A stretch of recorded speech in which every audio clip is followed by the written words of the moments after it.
Assalamualaikum. I hope you all are doing well.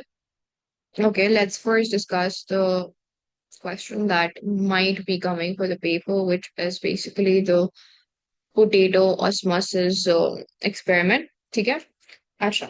Basically, हमारे पास the question which would come if it is the question, if it is coming, then first and foremost they have to see कि आप जब एक potato को different concentrations में place करते हो तो उसका जो size है depending on the concentration of the solution would that increase or would that decrease.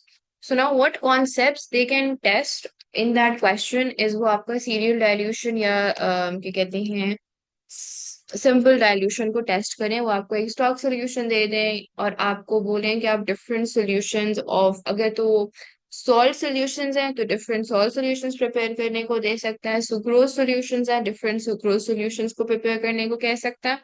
So you can prepare solutions over here. They might be testing your serial dilution or your simple dilution wala concept. So dilutions can come as part of this particular experiment.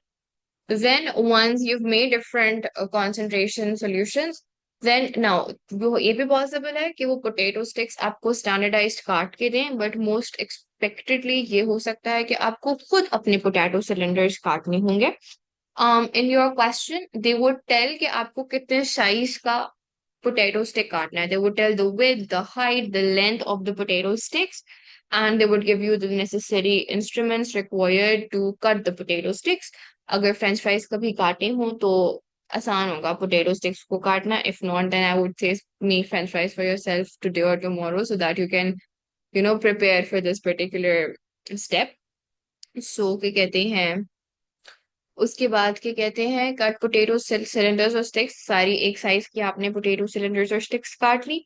उसके बाद आपने जो different solutions बनाई थी depending on how many solutions your examiner asked you to make, आप हर potato stick को individual cylinders में इंडिविजुअल सॉल्यूशंस में डाल दोगे. नाउ उसके बाद the examiner in the question paper would tell you कि कितनी देर तक आपने वो पोटैटो स्टिक्स जो हैं उन सॉल्यूशंस में छोड़नी है. सही है. नाउ क्या कहते हैं Khatija, I am just explaining the experiment potato sticks वाला which can come. So serial dilution या सिंपल डाइल्यूशन के थ्रू आपको डिफरेंट सॉल्यूशंस बनानी पड़ेंगी. सॉल्ट सॉल्यूशन होगी या सुक्रोज सॉल्यूशन होगी. सो डाइल्यूशन के थ्रू आपको डिफरेंट टाइप्स ऑफ सॉल्यूशंस बनानी होंगी. Then you would have to cut the potato sticks depending on the size that the examiner has mentioned in the question paper. सो उसके लिए आपको ruler दिया हुआ होगा और स्कैल्पल एंड नाइफ्स ये सब दी हुई होंगी. हर कॉन्सेंट्रेशन वाली सोल्यूशन में आपको एक एक पोटेटो पीस डालना होगा और वो फिक्स टाइम बता देगा कि कितनी देर के लिए आपने क्या कहते हैं अपनी पोटेटो स्टिक्स को छोड़ना है. Once your time has been completed, for example अगर 15 मिनट्स के लिए छोड़ना था या 20 मिनट्स के लिए छोड़ना था, after 15 to 20 minutes you would remove the potato sticks from. अच्छा sorry, before you immerse the potato sticks in your different solutions आपको ओरिजिनल मास या लेंथ फिगर आउट करनी होगी ऑफ योर पोटेटो स्टिक्स. तो डालने से पहले आपको इनिशियल ओरिजिनल मास या लेंथ क्या कहते हैं पोटेटो स्टिक्स की रिकॉर्ड करनी होगी ना. उसके बाद आपने डाल दिया, छोड़ दिया 15 to 20 मिनट्स के लिए इन डिफरेंट कॉन्सेंट्रेशन की solutions. After that you would take out the potato sticks from the solutions. अच्छा, डायरेक्टली मास या लेंथ क्या कहते हैं हम मेजर नहीं करते. हम जब रिमूव करेंगे तो पहले उनको ड्राई करेंगे. लेंथ पे वैसे फर्क पड़ सकता है क्योंकि अगर सॉल्यूशन जो है वो पोटेटो स्टिक पर रहती है तो हमारे पास ऑस्मोसिस होता रह सकता है जिसकी वजह से लेंथ पर इफेक्ट पड़ेगा. अगर हम पोटेटो स्टिक्स को वे कर रहे हैं और हमने उनको ड्राई नहीं किया तो उनकी सरफेस पे जो लिक्विड है, जो सॉल्यूशन है, उसका जो मास है वो भी ऐड ऑन हो सकता है पोटैटो स्टिक्स के ऊपर. So you first have to dry. क्या है यू वुड बी, वो डिपेंड करता है मोस्ट प्रोबेबली आपके पास क्या कहते हैं इलेक्ट्रॉनिक बैलेंस ही होता है सीआई में. आई थिंक इलेक्ट्रॉनिक बैलेंस होगा, पैन बैलेंस नहीं होगा. तो आप मास मेजर करने से पहले, मास वे करने से पहले अपनी पोटैटो स्टिक्स को ड्राई करोगे इस तरह से कि उस पर कोई भी सोल्यूशन, कोई भी क्या कहते हैं लिक्विड पीछे ना रह जाए. ठीक है. उसके बाद once you've done that, yeah, I'll share this doc definitely. उसके बाद you'll calculate the final mass or length. आपने इनिशियल मास और लेंथ रिकॉर्ड करनी है, फाइनल मास और लेंथ रिकॉर्ड करनी है. आपका एग्जामिनर बता देगा कि मास रिकॉर्ड करना है या लेंथ रिकॉर्ड करना है. दोनों के कहते हैं दोनों में से कोई एक रिकॉर्ड करना होगा. Once you've calculated your initial masses, final masses, probably शायद कोई टेबल होगी, हर कॉन्सेंट्रेशन का आपने इनिशियल और फाइनल masses लिखने होंगे, टेबल फिल आउट करनी होंगी अपनी ऑब्जर्वेशंस के अकॉर्डिंग। एंड उसके बाद क्या कहते हैं, इट इज पॉसिबल किसी एक पर्टिकुलर कॉन्सेंट्रेशन में रखने के वो परसेंटेज चेंज मालूम करे, तो आपको परसेंटेज चेंज का फॉर्मूला आना चाहिए। परसेंटेज चेंज का फॉर्मूला वुड बी फाइनल मास और लेंथ माइनस इनिशियल मास और length upon the original mass, जो percentage change का formula होता है, multiplied by 100. So you can, your examiner can expect you to calculate the percentage change for a particular in a particular concentration solution. उसके बाद graph plot करने को आ सकता है। आप जो टेबल फिल करोगे अपने पोटेटो स्टिक्स के लिए, उनका जो क्या कहते हैं ग्राफ होगा कि हर कॉन्सेंट्रेशन में किस तरह से पोटेटो स्टिक का मास या लेंथ चेंज हुआ है, आप उसका ग्राफ प्लॉट करोगे। सो you would calculate the change percentage change के थ्रू, और जो आपने टेबल फिल की होगी उस टेबल के अकॉर्डिंग आप अपना ग्राफ प्लॉट करोगे।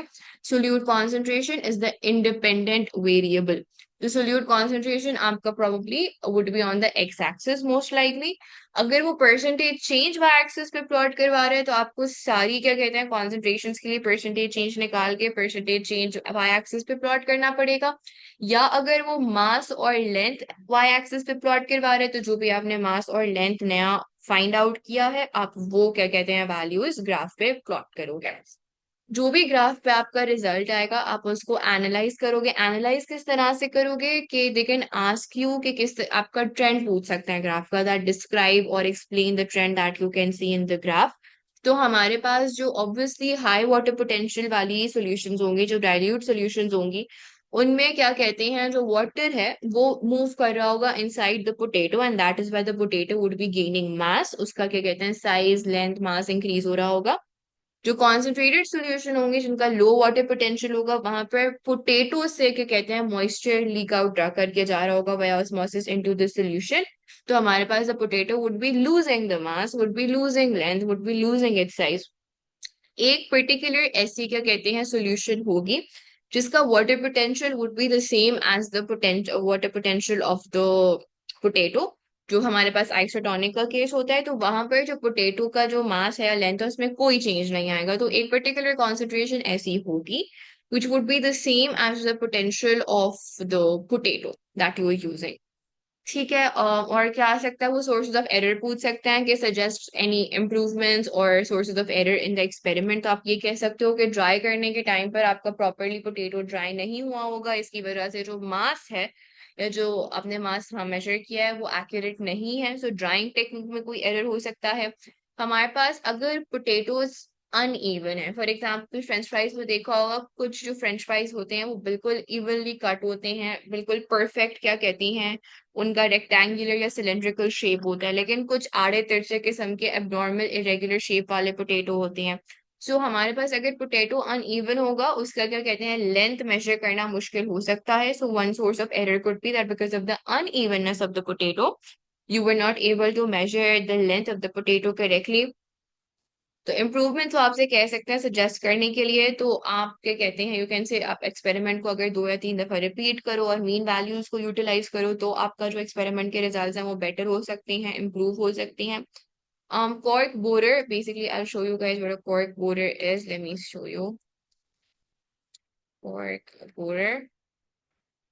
This is basically a cork borer. So you can say कि cork borer से आप क्या कहते हैं फ्लैट कर सकते हो अपने पोटैटो को, और उसके बाद क्या कहते हैं उसको फिर कट करोगे तो आप इवनली अपने पोटैटो को कट कर सकते हो। So this could be a possible questions related to the potato experiment that people are predicting can come in paper 3-3.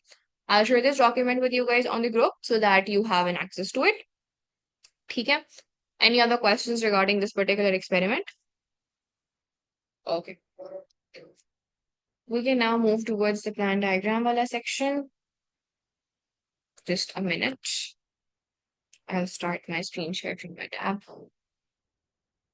Okay, so as part of your syllabus, आपके पास जो माइक्रोग्राफ्स आते हैं जिनके आपको प्लान डायग्राम बनानी आनी चाहिए, वो ये क्या कहते हैं 7 चीजें हैं। इन 7 के अलावा कोई और क्या कहते हैं माइक्रोग्राफ्स आपके सिलेबस का पार्ट है नहीं कि वो आपसे प्लान डायग्राम्स बनवाएं। So I would say that familiarise yourself, different different किस्म के फोटो माइक्रोग्राफ्स सर्च करके देखो, उनकी प्लान डायग्राम्स बनाने की प्रैक्टिस करो today and tomorrow.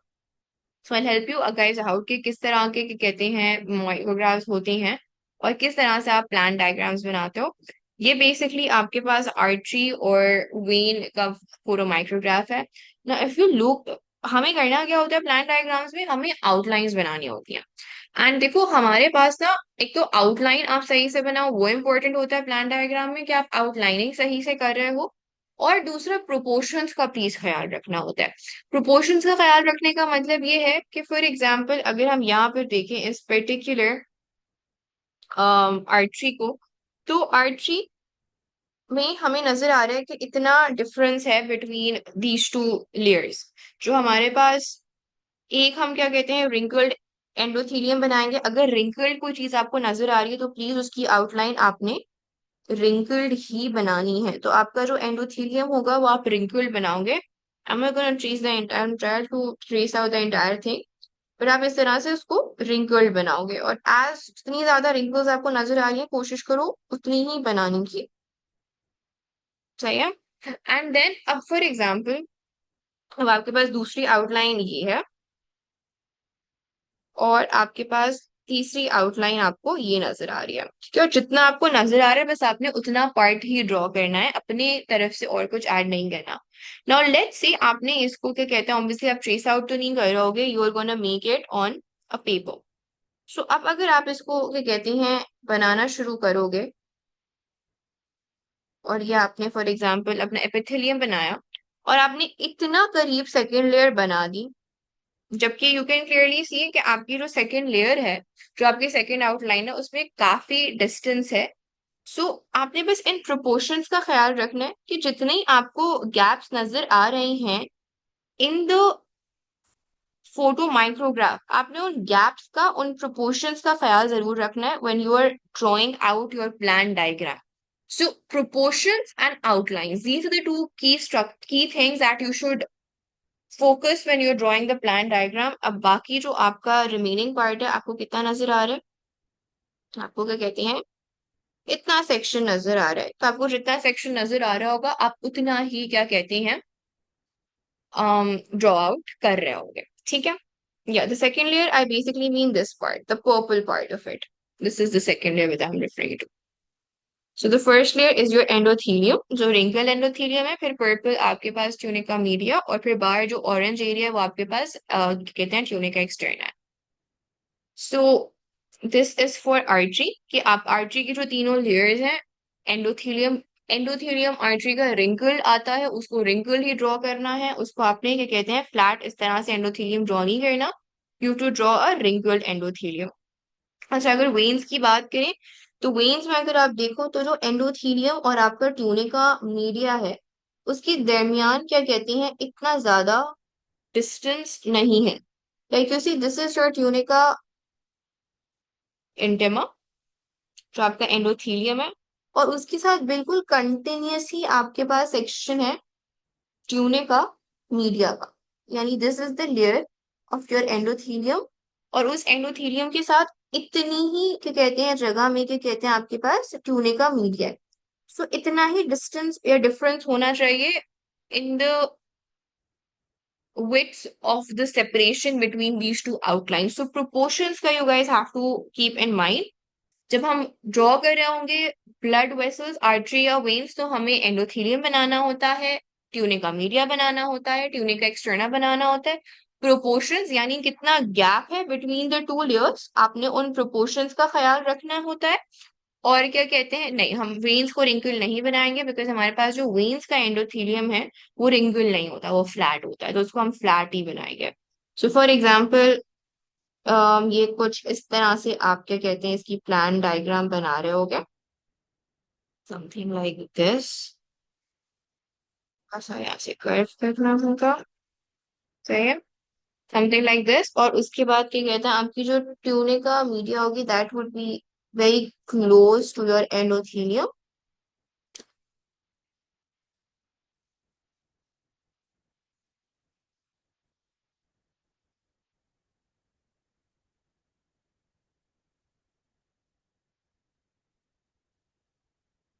And then जो आपकी ट्यूनिका एक्सटर्ना होगी वो थोड़ी सी क्या कहते हैं ज्यादा कंपैरेटिवली एरिया ऑक्यूपाई कर रही हो. So this would be your plan diagram for the vein. Is this clear? Any questions? Okay. ये एक और पॉसिबल फोटो माइक्रोग्राफ है. This is your artery. ये आपके पास आर्टरी है. ये आपके पास वेन है. अगेन इसमें इतनी ज्यादा क्लियर नहीं है वेन की क्या कहते हैं लेयरिंग्स, but you can clearly see कि आपके पास ये वाला जो सेक्शन है ये आपके पास क्या कहते हैं आपका एंडोथेलियम है. This is your endothelium.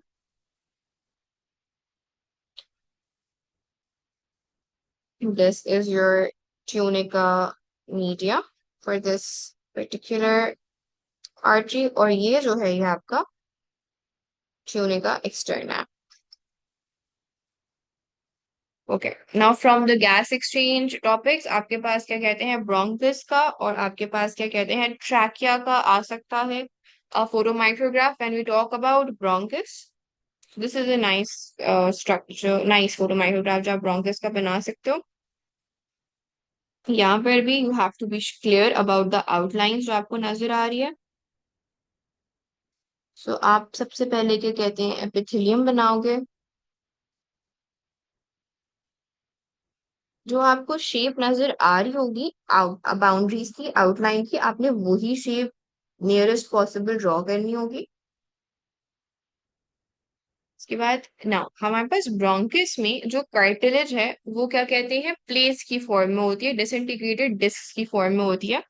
So you to draw those disc.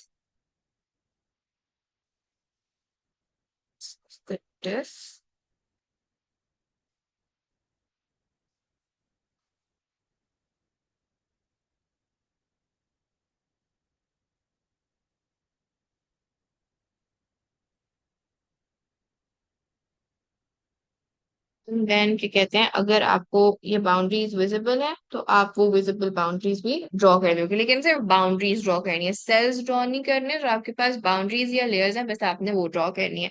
So this would be your plan diagram for your what do you से bronchus. Is this clear? Any questions about this? Now coming towards trachea. अच्छा trachea की अगर हम बात करें again ये हमारे पास epithelium है. we are going to draw out the epithelium, trace out the epithelium. then हमारे पास जो सी शेप्ड कार्टिलेज है उसको हम ड्रॉ आउट करेंगे.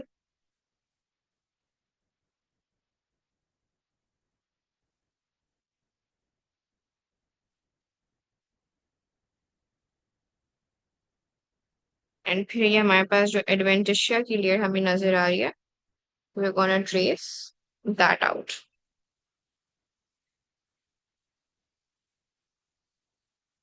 like this. Bring this out. So this would be your plan diagram of a trachea.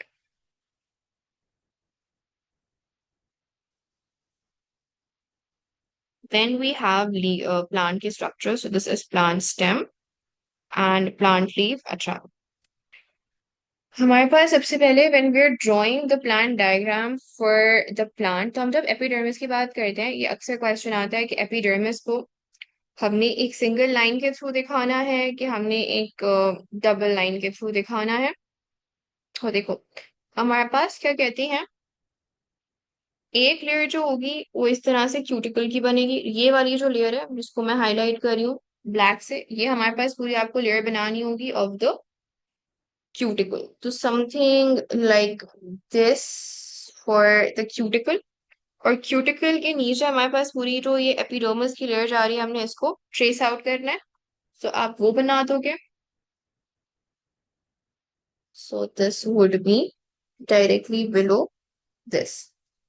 सो आप जो ऊपर वाली लेयर है ना जो आपने पहले बनाई है आप उसको थोड़ा डार्कर बनाओगे सो दैट यू कैन शो कि हमारे पास जो एपिडर्मिस के सेल्स हैं वो बेसिकली इधर एग्जिस्ट कर रहे होते हैं ना. तो उन एपिडर्मिस सेल्स के ऊपर क्या कहते हैं क्यूटिकल है. सो ये आपकी फर्स्ट लेयर होगी फॉर योर लीफ की plant diagram. And once you've made the cuticle and the upper epidermis वाला section, आप फिर बाकी चीजें बनाओगे ना। इतनी जगह आपको नजर आ रही है is being occupied by the palisade mesophyll cells। तो अगेन प्रोपोर्शंस का ख्याल रखते हुए बिल्कुल उसी तरह से आपने क्या कहते हैं मेसोफिल के लिए जगह बनानी है। So something somewhere over here, इस तरह से आप क्या कहते हैं पैलिसेड मेसोफिल सेल्स की लेयर बनाओगे। अच्छा, अब बीच में हमारे पास जो वैस्कुलर बंडल्स हैं, उन वैस्कुलर बंडल्स में हमने क्या करना है, हमने क्या कहते हैं जाइलम शो करनी है और हमने क्या कहते हैं फ्लोएम शो करनी है। Now if I ask you, हमारे पास ये जो एरिया होता है, this area is of xylem. हमारे पास जाइलम जो है वो फेस कर रही होती है पैलिसेड मेसोफिल सेल्स को, और हमारे पास जो फ्लोएम होती है वो फेस कर रही होती है हमारे स्पॉन्जी मेसोफिल सेल्स को। So you would have to draw these out.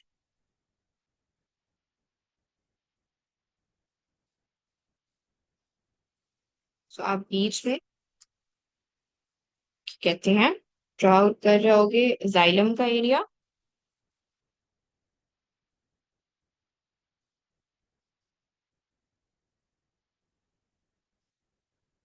And then you would be labelling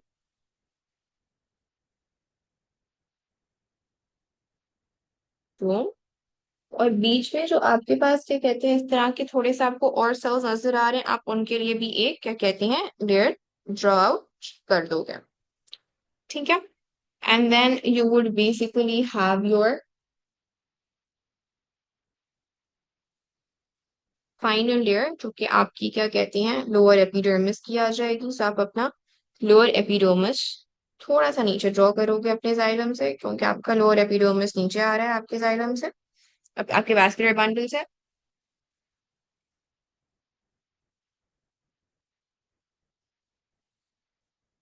again यहाँ पर भी आप क्या कहते हैं दो ही लाइंस ड्रॉ कर रहे होगे।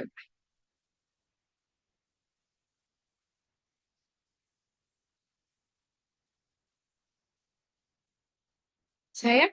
सो this is the area that you would mark as the palisade वाला area. This would be your spongy mesophyll वाला एरिया। यहाँ पर आप जाइलम मेंशन कर दोगे, यहाँ पर आप फ्लोएम मेंशन कर दोगे। देन यू वुड से कि ये आपका लोअर एपिडर्मिस है, ये आपका अपर एपिडर्मिस है। वो palisade mesophyll is a tissue ना, it's a group of cells. हमने वो सेल्स ड्रॉ आउट नहीं करने, हमने खाली लेयर्स जो है जो आउटलाइंस हमें दिखाई दे रही है हमने खाली वो ड्रॉ आउट करनी है। हमने इंडिविजुअल सेल्स नहीं ड्रॉ आउट करने होते इन आवर प्लान डायग्राम। सिर्फ हर टिश्यू की बाउंड्री ड्रॉ करनी होती है। Okay, now this is basically stem again. अब यहाँ पर भी you would draw out the boundaries that you can see। अच्छा, एक जो मिस्टेक अक्सर बच्चे करते हैं स्टेम की प्लान डायग्राम में वो ये है कि स्टेम की प्लान डायग्राम में जो सर्कल्स होते हैं वैस्कुलर बंडल्स के वो सेम तरीके के, सेम शेप के, सेम साइज के ड्रॉ कर देते हैं। यूजुअली आप जितने भी स्टेम के फोटो माइक्रोग्राफ्स देखोगे उनमें जो ये सर्कल्स है ना वैस्कुलर बंडल्स के, they are not the same size, they are different. तो आपने सारे सर्कल्स जो है वो सेम साइज के ड्रॉ आउट नहीं करने होते। जैसे आपको सर्कल्स दिखाई दे रहे हो और जितने सर्कल्स आपको साइड में दिखाई दे रहे हैं आपने उतने ड्रॉ आउट करने होते हैं, not more than that, not less than that. ठीक है, कभी कभार वो ये भी कह सकते हैं कि आप आधी स्लाइड ड्रॉ करो, तो फिर आपने ये देखना है कि आधी स्लाइड में कितने आपके पास वैस्कुलर बंडल्स आ रहे होंगे, आपने खाली उतना एरिया ड्रॉ आउट करना होता है। तो ओवर हियर आपके पास जो आउटलाइंस आपको नजर आ रही हैं वो आपके पास ये है। आप इसकी डबल आउटलाइन ड्रॉ करोगे इस तरह से।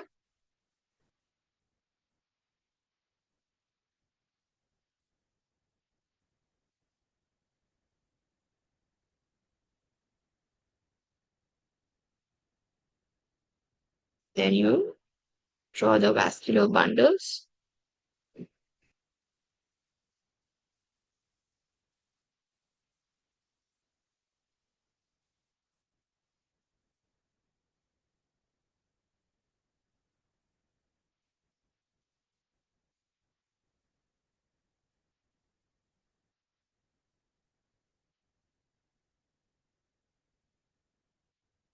So like this, if I remove this और आप लोग देखो, so this would be your plan diagram अगर आपकी वो कंप्लीट है, स्लाइड कंप्लीट है, तो आप इन बाउंड्रीज को कंप्लीट करोगे.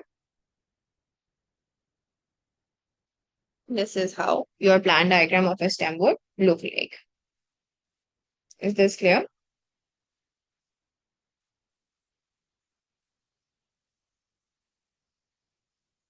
And then for the root, अच्छा root मैंने copy paste नहीं किया, एक second, let me add the root as well. And for the root, let me find out the micrograph for root, एक second. So this is basically your dicot root. अगर इसकी हम बात करें तो हमारे पास again you're gonna make two layers for the epidermis. तो आप epidermis के दो layers trace out करोगे. रूट में हमारे पास रूट हेयर सेल्स होते हैं, तो इस वजह से क्या कहते हैं वो टी शेप स्ट्रक्चर्स आएंगे. Please do not make the roots epidermis as a flat line. Draw out those root hair cells because that those are the part of the epidermis of the root. This is the second layer that you would draw out for the epidermis. उसके बाद आप endodermis draw out करोगे. Endodermis के लिए भी आप क्या कहते हैं दो लाइंस के थ्रू उसको शो करोगे. तो एंडोडर्मिस की आप क्या कहते हैं दो सर्कुलर लेयर्स शो करोगे. Then this part is basically your xylem. तो आप अपने xylem को draw out करोगे. And the surrounding area would be phloem. So आप अपने these are the phloems basically the red part. So आप उस red part की क्या कहते हैं outline draw out कर दोगे.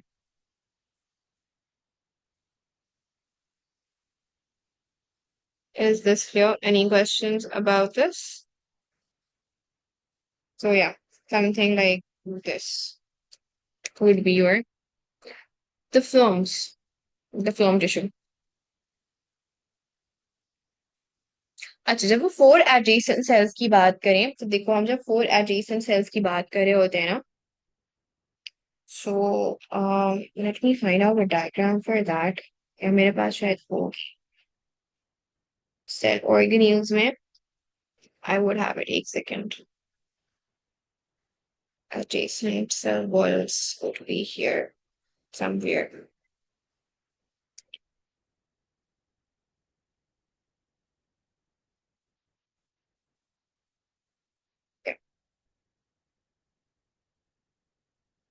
नो अब जब अगर आप देखो ये आपके पास एडजेसेंट प्लांट सेल्स हैं, ठीक है. अब अगर आप देखो यहाँ पर सो हमारे पास when we're seeing adjacent cells, अगर मैं दो adjacent cells की बात करूं, let's say ये हमारे पास सेल A है और सेल B है. Now if you look at क्या कहते हैं these two cells, तो हमारे पास जो आपको ग्रे स्ट्रक्चर्स नजर आ रहे हैं ना, the gray structures है जो सेल वॉल और बीच में मिडिल लेमेला है. So technically between the two cells आपको कितनी लेयर्स नजर आ रही हैं? 1, 2 एंड 3. सो आप बेसिकली ये तीन लेयर्स ड्रॉ आउट करोगे. अगर फॉर एग्जांपल आपको 3 एडजेसेंट सेल्स ड्रॉ आउट करना है तो आप ये सारी लेयर्स जो हैं वो ड्रॉ आउट करोगे. So I shall show you how this would happen. So when you're drawing adjacent cells, you have to show three layers between them because there are always three layers between two adjacent cells. Is this clear, Khadija? A lot of times students only think that there is only one cell boundary present, तो वो खाली एक ही cell boundary बनाता है, but technically there are two cell walls and one middle lamella present between the adjacent cells. So let me see. So we have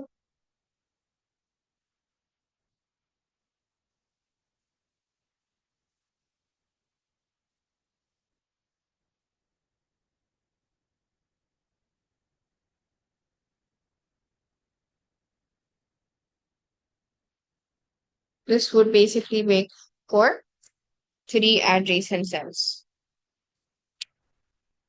So तीन layers बनानी होती है. या दिखता है.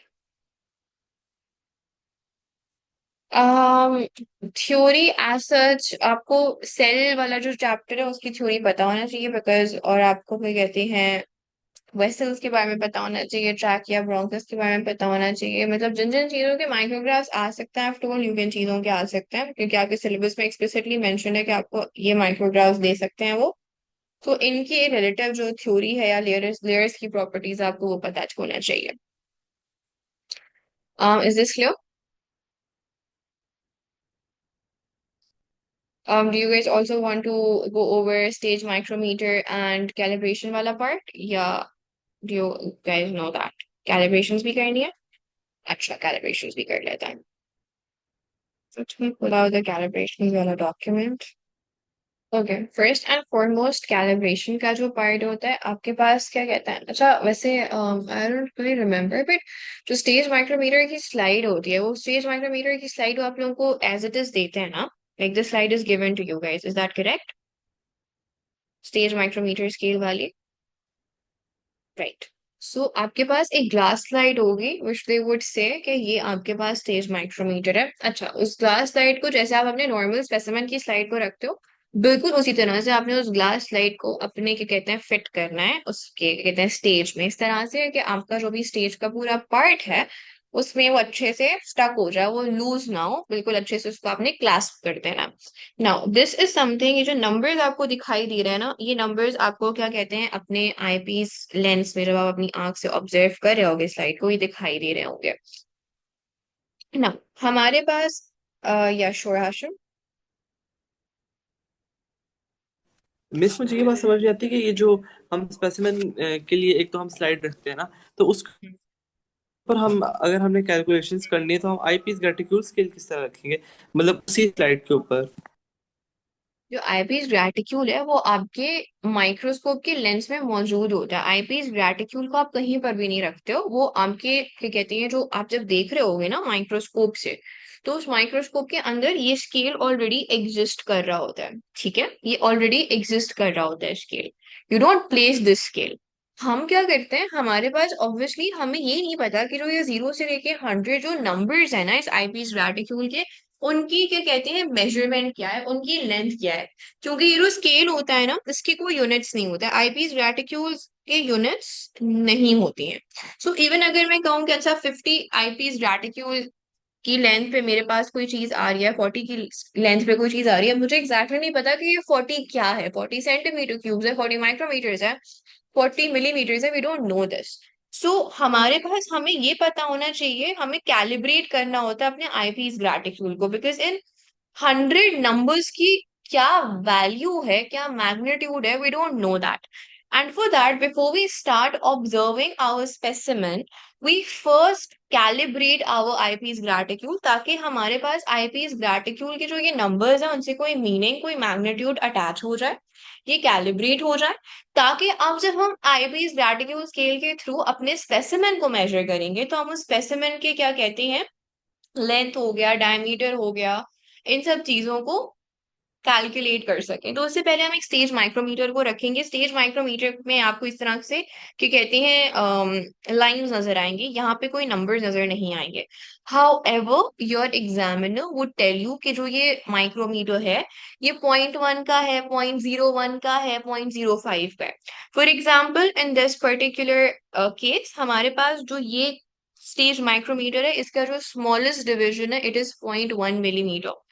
Now what you would see is कि हमारे पास जो ये डिवीजन है, जो एक पूरा गैप है जो हमें पता है 0.1 मिलीमीटर वाला है, ये कितने आईपीस ग्रेटिट्यूड यूनिट्स के बराबर है? So can you guys tell me how many eyepiece graticule units is one division covering?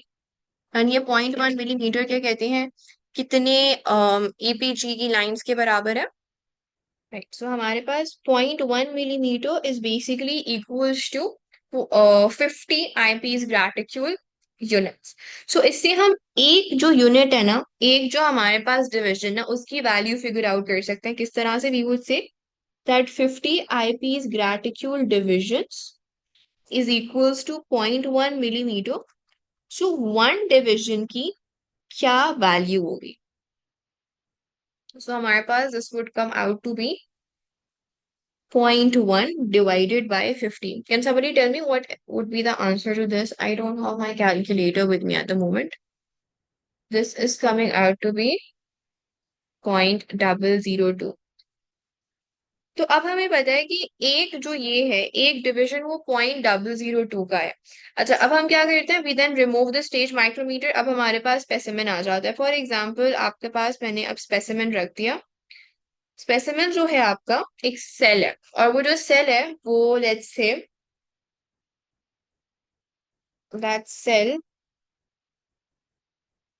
Is this big and they're asking you to calculate the diameter of the cell. Diameter हमेशा याद रखो is the longest length or the longest line that you can draw in your structure. तो यहाँ पे जो longest length होगी आपकी वो ये होगी। Now अगर हम इसका diameter, they ask us to calculate the diameter of this particular cell, तो आप क्या करोगे, आप ये देखोगे कि ये पूरा सेल कितना eyepiece graticle units को cover कर रहा है। So ये वाला जो point है वो यहाँ से यहाँ तक जा रहा है। So this is 40, this is 9। तो हमारे पास ये टोटल लेंथ कितनी हो गई, ये हमारे पास 39 आईपीस ग्रेटिक्यूल यूनिट्स पे पूरा सेल प्रेजेंट है।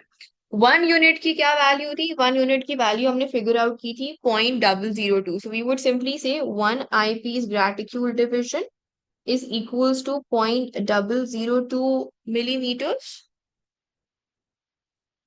So 39 divisions is equals to x. So हम simply x के लिए 39 into 0.002 कर देंगे. Can somebody tell me the answer to this?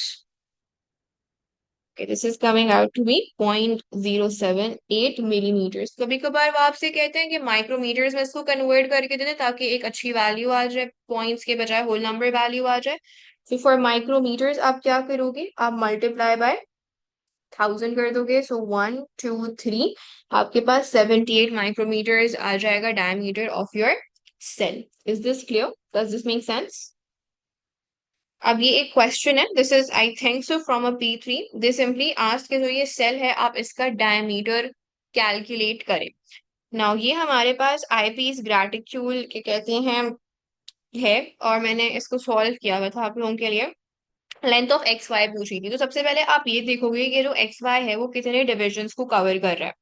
सो ये टोटल ये 5 डिविजन्स थे, these were 5 divisions, 5 5 5, and then there were 3.5 more divisions. तो हमारे पास टोटल जो यूनिट्स थे एक्स और वाई के दरमियान दोज वर 28.5 यूनिट्स। हमें क्या कहते हैं, क्वेश्चन में दिया हुआ था कि 1 eyepiece graticule division is equal to 29.5 micrometre. तो एक डिवीजन अगर 29.5 माइक्रोमीटर्स का है तो 28.5 डिविजन्स कितने माइक्रोमीटर्स के होंगे। तो सिंपली क्रॉस मल्टीप्लाई करके we figured out the length of X and Y which was 840.75।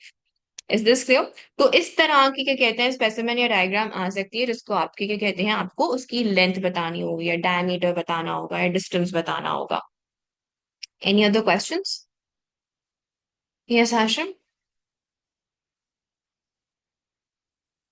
Okay, देखो हमारे पास दे सेट के आप एक्स और वाई की लेंथ कैलकुलेट करके दो। तो सबसे पहले तो आप ये देखोगे कि कितने आईपीस ग्रेटिक्यूल यूनिट्स पे हमारा एक्स और वाई आ रहा है। तो अगर आप कैलकुलेट करो 1 2 3 4 5 6 7 8 9 10 11 12 13 14 15, देन 15 में आप 5 और ऐड कर दो, 20 में 5 और ऐड कर दो, 25, एंड देन यहाँ पे 25, ये इतने सारे यूनिट्स हैं 25। And then if you see 1 2 3 and half more, so 3.5 हमने 25 में ऐड करके टोटल 28.5 यूनिट्स कवर कर रहा है x2y। Is that correct?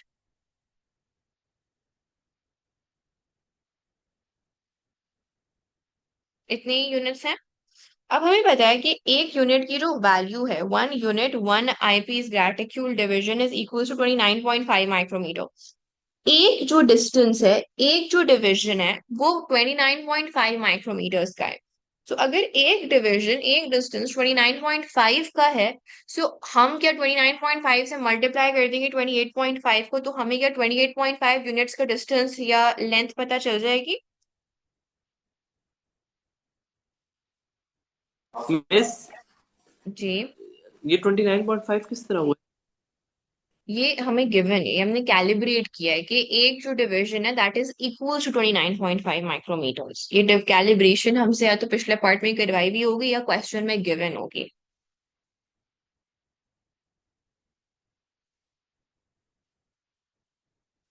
Now, once we know how, what is the value of one division of an eyepiece radical unit, जितने हमारे divisions आए हैं, हम उस value से multiply करके actual length figure out कर लेंगे अपने diagram की।